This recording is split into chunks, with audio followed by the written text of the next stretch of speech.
नमस्कार, मी गणेश शिंदे. आपल्या सर्वांचं राजमुद्रा न्यूज लाईव्हमध्ये मनपूर्वक स्वागत. आता आपण ज्या मतदारसंघामध्ये आहोत याच मतदारसंघातून 2009ला निवडून आलेले अशोकराव चव्हाण साहेब मुख्यमंत्री झाले होते आणि त्यांच्याच आपण आज मतदारसंघामध्ये आलेलो आहोत. गाव आहे भोकर विधानसभा मतदारसंघातील डोर. हे डोर गाव हे नांदेडहून सुरुवात येतात असताना हे पहिलंच गाव लागतं आणि आपण पहिल्याच गावाच्या सुरुवातीपासूनच भोकर विधानसभा मतदारसंघासंदर्भात आपण जाणून घेणार आहोत. 2024ची विधानसभा फार जवळ आलेली आहे, अवघ्या 2 महिन्यावर आलेली आहे आणि 5 वर्षामध्ये कशा प्रकारचा विकास झाला. आणि पुन्हा आता अशोकराव चव्हाण साहेबांनी काँग्रेसमधून निवडून आले होते, परंतु आता भाजपात गेलेत आणि खासदार झालेत. नेमका हा अशोकराव चव्हाण साहेबाचा गड यावेळेस कोण राखणार, कोण सांभाळणार, काँग्रेसकडून कोणता उमेदवार राहणार, भाजपाकडून कोणता उमेदवार राहणार किंवा महायुतीकडून संपूर्ण कोण राहील आणि महाविकास आघाडीकडून कोण राहील या संदर्भात आपण जाणून घेणार आहोत. आपल्यासोबत अनेक मतदार देखील आहेत, बांधव आहेत. सर, काय करताय? मी आमदार बच्चूभाऊ कडू यांचं काम बघतो. कामगार जिल्हा अध्यक्ष आहेत नांदेड. यावेळेस 2024ला गेल्या वेळेस 2019मध्ये अशोकराव चव्हाण साहेबांना भरपूर लीड दिली होती. त्यांनी खासदारकीचा पराभव झाल्यामुळे आमदारकीला यावं लागले त्यांना आणि लीडमध्ये निवडून आले आणि ते काही दिवस मंत्री देखील राहिले. आणि काय वाटते, विकास कामं झाली का? आता महाराष्ट्राचं राजकारण हे बघता 2-3 वर्षामध्ये कसं बोगस पद्धतीने राजकारण चालू आहे. महाराष्ट्रामध्ये कसं एक शेतकरी, दिव्यांगाचा, गरिबाचा रोजगार प्राप्त करून देणारा नेता पाहिजे आणि रोजगार प्राप्त करून आणि शेतकऱ्यासाठी न्याय देणाराच मुख्यमंत्री महाराष्ट्राला पाहिजे. सर्व जनतेच्या वतीने मी सांगतो की येणाऱ्या विधानसभेला महाराष्ट्रामध्ये शेतकरी, दिव्यांग आणि अपंगाच्या हितासाठी काम करणाराच मुख्यमंत्री निवडून द्या. बाकी आपण एवढं 75 वर्ष महाराष्ट्राचं राजकारण पाहिलं, कोणीच न्याय देऊ शकलं नाही शेतकऱ्यासाठी. तर यावेळेस एक गोल्डन अपॉर्च्युनिटी म्हणून शेतकऱ्याच्या विकासासाठी, महिला विकासासाठी आपल्याला एक चांगला मुख्यमंत्री महाराष्ट्रासाठी आपण येणाऱ्या विधानसभेमध्ये देऊन टाकू. नांदेड भोकर विधानसभा मतदारसंघामध्ये महाराष्ट्रामध्ये गाजते आणि यावेळेस महायुतीचा उमेदवार इथे यशस्वी होऊ शकेल का महाविकास आघाडीचा? यावेळेस फक्त प्रहार भोकर विधानसभाला. प्रहारमधून कोण निवडणूक? विठ्ठलरावजी देशमुख साहेब आहेत. प्रहारचे आम्ही उमेदवार दावेदार करत 40 गाव आम्ही फिरलोत. बरं, एक कसं झाला 5 वर्षामध्ये मुख्यमंत्री तुमचे अशोकराव चव्हाण साहेबांचा? बघा, आम्ही दरंगे पाटलाला आरक्षण देईन हल्ली कोणी बी. आम्ही मतदान कोणालाच करणार, आम्हाला जे पाटील म्हणतील तेच करणार आम्ही. हां, आम्ही कोणताही कार्यकर्ता आला तर आम्ही कोणाही कार्यकर्त्याला मत टाकणार. हां, मनोज पाटील जरांगे यांचं आता अजून देखील वातावरण टाईट आहे. आपण सुरुवातीच्याच गावामध्ये आपण म्हणतात की मनोज पाटील जरांगे जे म्हणतील त्यांनाच मतदान टाकू. काय वाटतं तुम्हाला? असा एक दादा की आम्हाला जवळपास 1980पासून आरक्षणाची मागणी आहे. ती काय सरकारने मान्य केली नाही. 1994चा जी आर आला त्याच्यामध्ये पण मराठा आरक्षण भेटलं नाही. त्याच्यामुळं आम्ही आता 8-10 महिन्यामध्ये एवढा मराठा आरक्षणाचा प्रश्न अरण्य वाढला आहे, तरी सरकारला जाग येत नाही. तर या सरकारला आदल घडवावं लागेल. जे दादा म्हणतील तेच खरं, दादा म्हणतील तसंच आम्ही करणार आणि तेच करणार. तुम्हाला काय वाटतं? पाटील म्हणतील तेच. मग यावेळेस पाटलांना जर उमेदवार दिले तर कोण चेहरा कोणचा आहे का आपला? शरद पाटील सांगितले चेहरा सांग पाटील. हो ना, पाटील जे म्हणतील ते खरं. मला वाटलं की जवळपास 1952 पासून वसंतराव चव्हाण आपलं शेखरराव चव्हाण साहेबांचं वर्चस्व या मतदारसंघावर आहे. हो, आमचं गाव चव्हाण साहेबाशिवाय गेलंच नाही. हो, आमचं गाव चव्हाण साहेबाशिवाय गेलंच नाही. आम्ही जे म्हणतील ते चव्हाण साहेबाचं ऐकलेलं आहोत. आमच्या आरक्षणामध्ये कोणीच काही म्हणलं नाही, आम्ही त्याला तरी काला धरून बसा. तुम्ही चव्हाण साहेबांना मागणी करणार आहोत, तुम्ही आमच्या इथे आमदार होता केल्या, जाऊन आल्या, हे केल्या, साहेबापाशी जाऊन आल्या, तेव्हा आम्हाला हो हो म्हणून दामटू द्यायलेत. आम्हाला आरक्षण भेटजे तर आम्ही मतदानच करणार नाही कोणाला. जे पाटील म्हणतील ते खरं. अरे जे शेतकरी आहात, कोणते मंजूरदार आहात, कोणते अपाईस आहात, कोणते शेतकऱ्याच्या मालाला भाव वगैरे नाही नाही त्याचं काय सांगणार. फक्त आता ते बोलले 3 जण, फक्त ती गोष्ट खरी. आता शेताचं ह्याचं सोडून द्या, त्याचं काही नाही. बरं, गावात शाळा कितीपर्यंत आपल्या? तर इथं जिल्हा परिषद 4थीपर्यंत आहे आणि ते संस्था आश्रम म्हणतात ते 7वीपर्यंत आहे. मतदान किती गावामध्ये लोकसंख्या वगैरे? एक 450 ते 500पर्यंत असेल 4थीपर्यंत शाळा. आणि मग 4थीच्या पुढे पोराला जायचं म्हणजे शाळेमध्ये कुठे जायचं? मालेगाव. जाणार ना कशामध्ये? कोणी आठवून जाते, कोणी सायकलवर जाते. सायकलवर आठवून. बरं, गाड्या वगैरे आहेत का गोष्टीच्या इथे? नाही. मग आता तुम्ही चव्हाण साहेबाचे कार्यकर्ते आहे म्हणता, म्हणजे गावातून जे आपण बाहेर जाणारे पोरं आहेत त्या पोराला जाण्याची सोय गाड्या एसटी वगैरे ऑटो लावले. आम्ही ऑटो लावले. एका लेकराला 800 रुपये देता मालेगावला. एसटी उभा राहत नाही गावात आमच्या. आता मुली आता आम्ही ह्या मागल्या गावात बघितले कासरखेड्यामध्ये त्यांची देखील मुलींची मागणी होती की आमच्या इथं गेशी थांबत नाही. नाही आमच्या इथे लेकराच्या शिक्षणाचं कसं मग? लेकराच्या शिक्षणाला बी आम्ही स्वतःच आम्ही ऑटो लावून दिली. दोन पाट्या लावून बघली आम्ही. इथे एक लावली होती, तिथे एक लावली होती. गाड्याच उभा करणार तिथे. तुमचा मतदारसंघ तर हा, मुख्यमंत्र्याचा मोठा आहे की साहेबाचा आहे आमचा हे. तरी पण साहेब तरी गाडी नाही आमच्या इथे. लेकरायला आम्ही 1000 रुपये महिना देऊन वाटला वाले तिकडे शाळेला.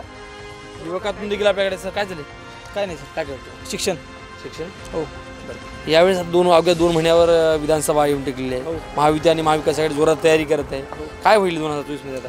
2024मध्ये हे खूप मोठा बदल होणार आहे. कारण का मराठा समाजाला जे आरक्षण नाही, त्यामुळे जरांगे पाटील जे निर्णय घेतील ते निर्णय आम्हाला अंतिम राहील.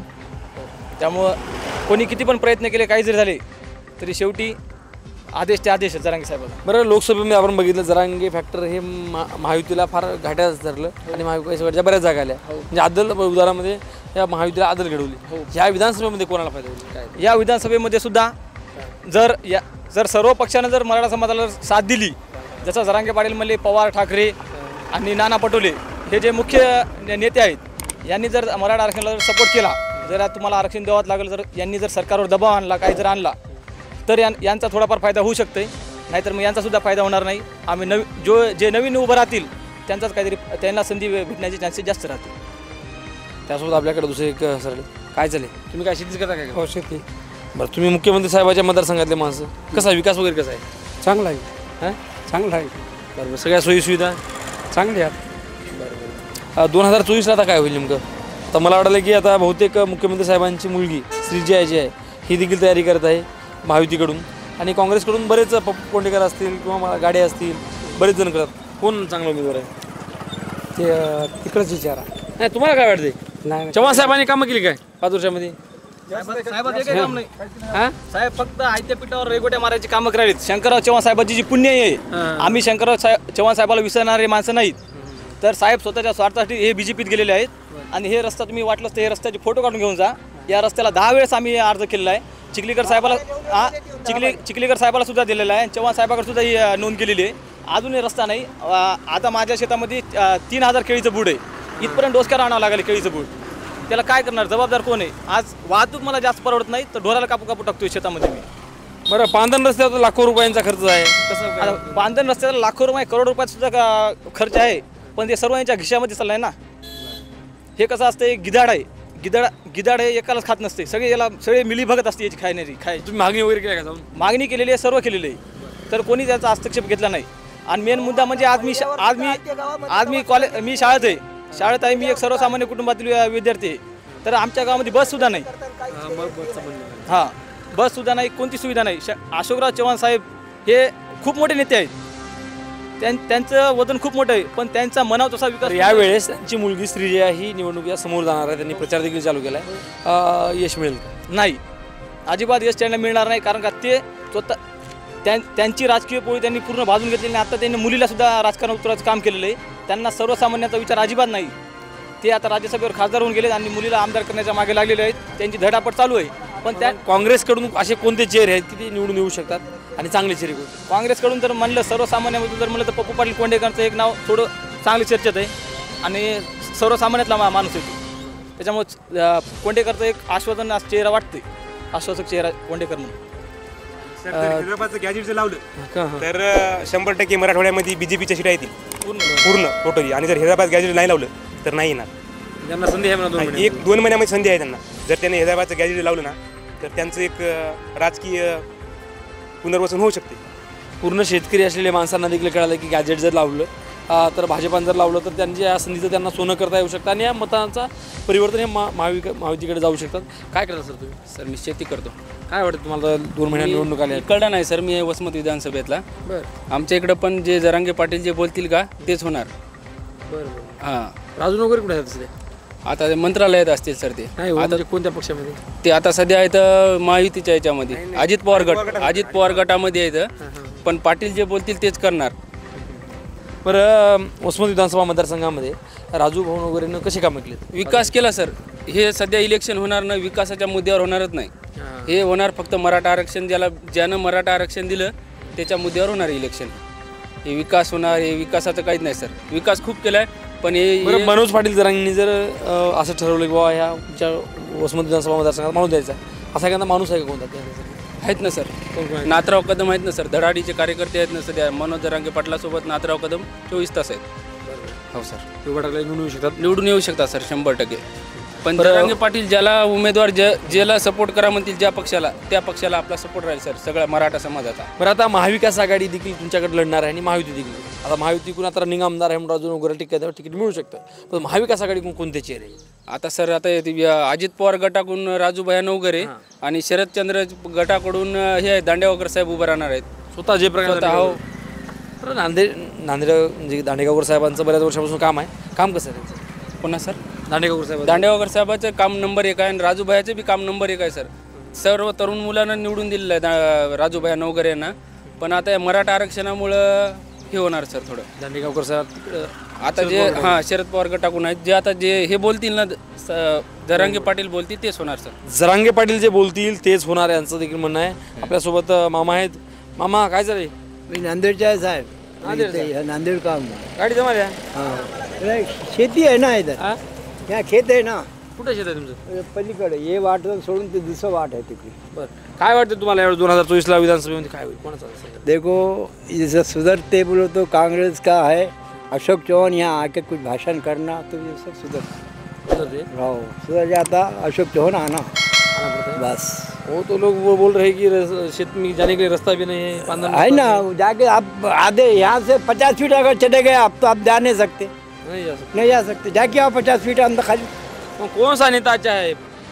अभी हम नेता जो आजकल क्या नेता कौन सा काम करने वाला काम करके अगर दे देंगे हम, ये काम करने वाला बोल के वो कल काम नहीं करा तो हमारी बदनामी है ना. वो काम करने वाला आदमी खड़ा करो, वो चुन के लेंगे. यावेळेस कोण, महाविकास आघाडी का महायुती? ये बरोबर माहित का बोल नहीं सकते. बोल नहीं सकते. क्यों नहीं बोल सकते? पब्लिक का दिल है, किधर भी जा सकती है. आज तुम्हाला काय वाटते? राज्यामध्ये सरकार कोण चांगलं? महाविकास आघाडीचं सरकार चांगलं का महायुती चांगलं राज्यामधलं? आता तुम्ही त्या अभ्यास होत कर की हम सिर्फ शेती करले. हम जो है ना सिर्फ कांग्रेस को मानते हैं. काँग्रेस बस. महाविकास आघाडीचं यावेळेस यशस्वी ठरू शकेल असं देखील वाटतं. त्यासोबत आपल्याकडं मालेगाव निघालो. काय वाटतं तुम्हाला? सध्या 2 महिन्यावर निवडणुका येऊन ठेवलेल्या आहेत. काय होईल यावेळेस? आता काय आरक्षण जोपर्यंत सरकार निर्णय घेत नाही तोपर्यंत काहीच होणार नाही. आम्ही जे जरांगे पाटील म्हणील आम्ही त्याच्या संघ राहणार. जरांगे पाटला तुमच्या गावात जवळपास सर्वच मराठा समाज आहे. सर्व मराठाच. वन साईड एक साईड. वन साईड मराठ्यानं मनावर घेतलं तर कोणत्याच सरकारची सीट येणार नाही. आमच्या जरांगे पाटलाचीच येणार. हां, पण आहे का चेअर आहे का नऊ बटा सगळं जरांगे पाटलाकडून? आता ते आहे ना, धोंडा जरी उभा केला तरी आम्ही त्याचं बटन दाबणार. हो, फक्त आरक्षण पाहिजे. फक्त आरक्षण पाहिजे. आरक्षणाचे काय फायदे काय? आरक्षणाचे फायदे कसे सर? आता तसं कसं म्हणता तुम्ही? किती फीसमध्ये हे व्हायलंय. हां, तसं म्हणायचं नाही आपल्याला घोड्याच्या मध्ये. फक्त आपल्याला फीसमध्ये कंट्रोल हे पाहिजे. काय झाले सर? काय वाटतं मला काय होईल 2024? कशाबद्दल? विधानसभेमध्ये आता कोण आमदार पाहिजे तुम्हाला? कोण? महाविकास आघाडीचा पाहिजे का महायुतीचा पाहिजे? आम्हाला जे विकास करील, आमच्या काही समस्या सोडतील तो आमदार पाहिजे. तुमच्या कोणत्या समस्या आहेत? रस्ता आहे, पाणी आहे, आरोग्य आहे, बऱ्याच काही आहेत. शैक्षणिक येत आहे. बरं, शैक्षणिक काय समस्या आहेत? शैक्षणिक काय तर मराठाचं जे आरक्षण आहे ते मराठाचं आरक्षण नसल्यामुळं ना ते शैक्षणिक जे फीसचा प्रश्न आहे. बरं, ह्या ठिकाणचे मुख्यमंत्री आमदार होते, माजी मुख्यमंत्री, त्यांनी कशा प्रकारचा विकास केला? आत्तापर्यंत ते आमदार होते, मंत्री होते, मुख्यमंत्री होते. आणि आतापर्यंत या भागामध्ये चांगला विकास केलेला आहे. आता यावेळेस कोण येईल? काँग्रेसचा माणूस राहील का चव्हाण साहेबाच्या मुलीला यावेळेस यश मिळू शकेल? तर ते त्याच्याबद्दल काही मी शंका सांगतो काय, जे काही ते पक्षश्रेष्ठी असेल त्याची कमिटी असेल त्याच्यावरती. त्यासोबत आपल्याकडे अजून देखील युवक देखील आलेले आहेत. सर, काय झाले? काय नाही. 2024ची निवडणूक ही अवघ्या 2 महिन्यावर आलेली आहे. महायुती आणि महाविकास आघाडी जोरात तयारी करत आहे. यावेळेस महाविकास आघाडी येईल का महायुती? कोण प्रबळ ठरू शकेल? आता वातावरणानुसार तर महाविकास आघाडीची याची शक्यता दिसेल. महाविकास आघाडीकडून बरेच उमेदवार तिकीट मागत आहेत. त्यामध्ये मला वाटतं की काँग्रेसचे पप्पू कोंडेकर असतील, गाडे असतील किंवा अन्य काही जे काही असतील उमेदवार, जसे कोणते चेहरे चांगले आहेत? जनतेचे कामं जे चांगल्या प्रकारे करतील, जनतेमध्ये काम करणारे उमेदवार द्यायला पाहिजे कोणत्याही पक्षानं. कोणत्याही पक्ष. तर यावेळेस कोण राहतील उमेदवार तुमचे? कोण चांगले राहील? नाही, असं काही सांगू शकत नाही आता. बरं, यावेळेस चव्हाण साहेबांची मुलगी असलेली श्रीजया हिने देखील राजकारणामध्ये एंट्री मारली. आता कसं आहे, कोणत्याही पक्षाचा उमेदवार झाला तर ग्राउंडवर काम करणारा उमेदवार पाहिजे. पक्ष कोणताही पक्ष झाला, आपल्या इकडे जे मुख्य पक्ष आहेत, भांडवली विचाराचे पक्ष सगळे, फक्त ग्राउंडवर काम करणारा उमेदवार जे आहे तेच एक 10-20% काम करू शकतात आपल्याला. बाकी पक्षाचे जे अजेंडा आहे प्रत्येक जण तेच म्हणजे याचा अर्थ तुमचा ग्राउंडवरचा माणूस आमदार. यांचं देखील म्हणणं आहे की ग्राउंडवरचा आमदार पाहिजे आम्हाला आणि विकास करणारा माणूस पाहिजे. धन्यवाद. महेश सोबत गणेश शिंदे. आपण पुढील गावामध्ये देखील पाहणार आहोत. पाहत राहा राजमंदार न्यूज.